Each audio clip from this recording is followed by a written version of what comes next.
So after completing the expression for motional EMF, now we should learn a new term known as self-induction.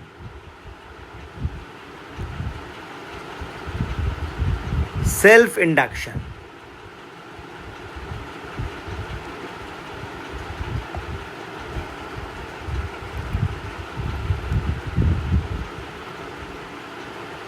The term is self-induction. It means the phenomena of electromagnetic induction in self, that is in a coil. So first, an experiment is to be performed. So think of the circuit here. There is a coil known as inductor coil or solenoid, a bulb, a battery and a key. Now if you make the key on,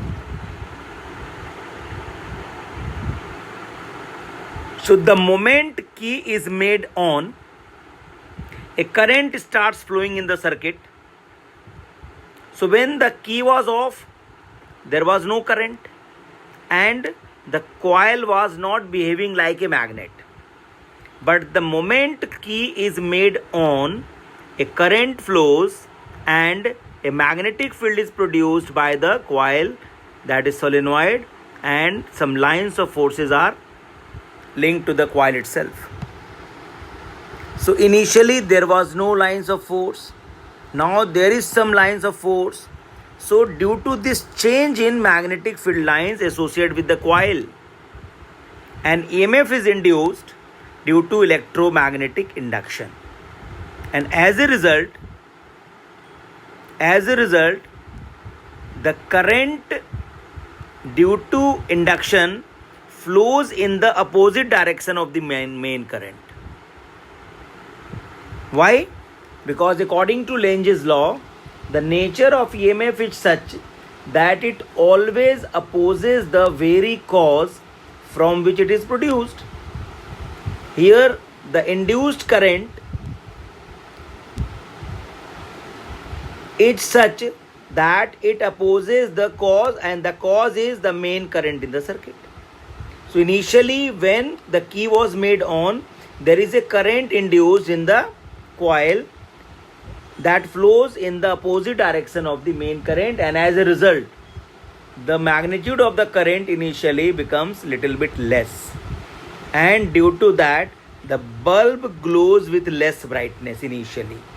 And then when the current is established in the coil, now there is no question of any changing current because it is a source of direct current. Then that the phenomena of induction is stopped. So initially the bulb glows with less brightness and then glows normal. So this experiment proves that due to current in the coil itself, an EMF is induced, and due to that a current is induced, and that opposes the cause, that is the main current, and that is why the bulb glows with less brightness initially. And then when the current is established in the coil, now there is no question of that induced EMF. Now the bulb glows with normal brightness. So this experiment proves the phenomena of electromagnetic induction in the coil itself when current is established in it, or if we change the current in a coil. So by connecting a rheostat, if we change the current in the coil by increasing or by decreasing, you will get the same phenomena of the brightness of the bulb is changed accordingly. So this is very simple. So reason behind this is when current flows in the solenoid, it becomes magnet and magnetic field lines appear to the coil. So due to this change, that is from zero flux to some flux, an EMF is induced which opposes the very cause which produces it. As the current in the circuit is responsible, so induced current flows in the opposite direction to minimize it. Hence bulb glows with less brightness. And when the current is established, now this phenomena is stopped and bulb glows with normal brightness. Okay, so this experiment actually introduces a term known as self-induction. Okay, so the phenomena of self-induction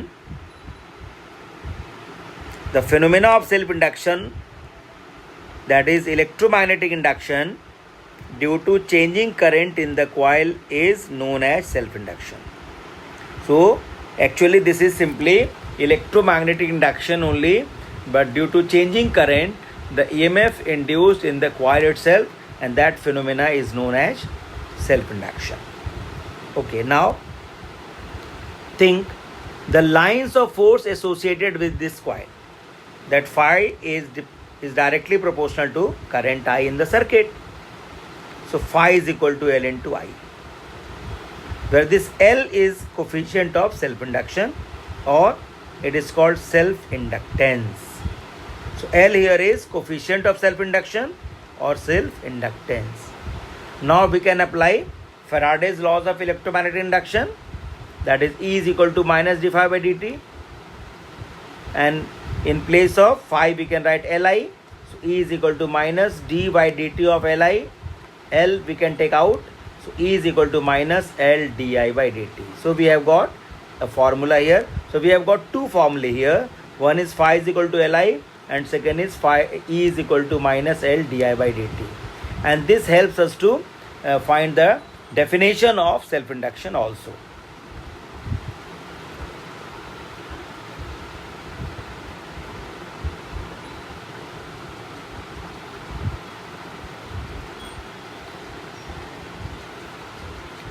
So E, magnitude of this E can be written as L di by dt. Now this helps us to define the coefficient of self-induction or self-inductance. So if this di by dt is 1 ampere per second, then this E is equal to L.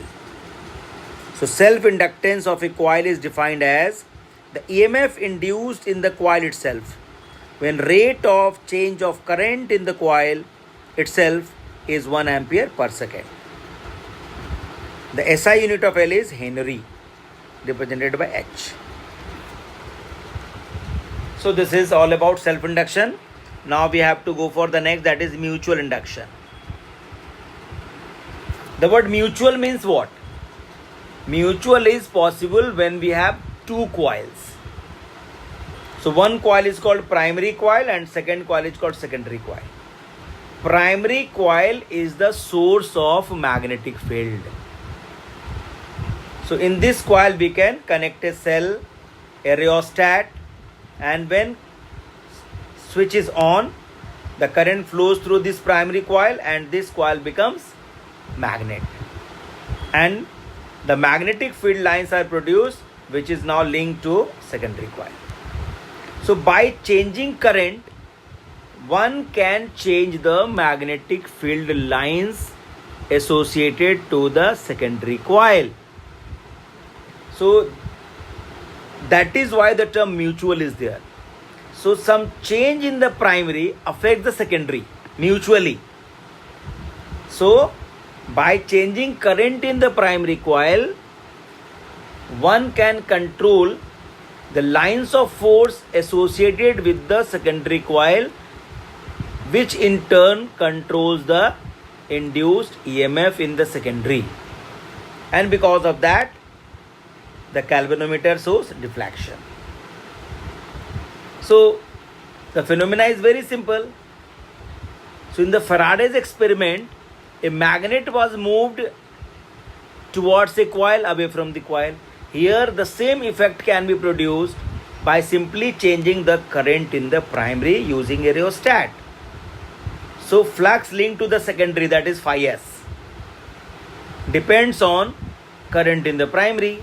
So phi s is proportional to IP, or phi s is equal to MIP.